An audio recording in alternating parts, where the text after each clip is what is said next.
ఇక అమ్మ వాళ్ళైతే బోనం ప్రిపేర్ చేస్తున్నారు. బోనంకి బొట్లు అది పెడుతున్నారు. ఇక పాపం నానమ్మకి ప్రతిసారి ఉండాల్సిన పని ఇదైతే బోటి క్లీన్ చేయడము. నానమ్మ అంతే, వాళ్ళైతేనే నీట్గా క్లీన్ చేస్తారు కదా. ఇక మేమైతే ఎల్లమ్మ తల్లికి ఫస్ట్ టైం బోనం తీస్తున్నాము. అంటే ఇక్కడ టెంపుల్ అది ఒక్కటే ఉంది.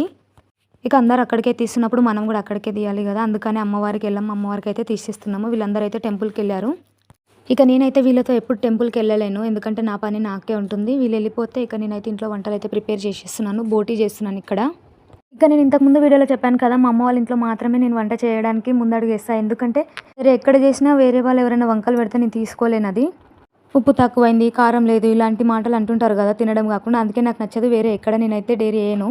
ఇక మా అమ్మ వాళ్ళ ఇంట్లో ఎందుకు చేశానంటే వీళ్ళందరూ నేను చిన్నప్పటి నుంచి చూస్తూ పెరిగిన జనాలు కాబట్టి వీళ్ళొక మాట అన్నా పడతా నేను. అంటే తిరిగి నేను మళ్ళీ వీళ్ళ నానే ఛాన్స్ కూడా నాకు ఉంటుంది. అండ్ ఇక్కడ మేమందరం అయితే కలిసి తింటున్నాము. ఇక్కడంతా ఆడోళ్ళ రాజ్యం అయిపోయింది.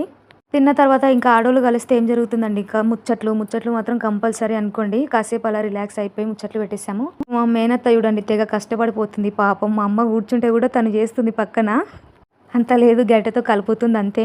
అయిపోయిన తర్వాత అయితే నైట్ డ్యాన్సులు మామూలుగా ఉండవు.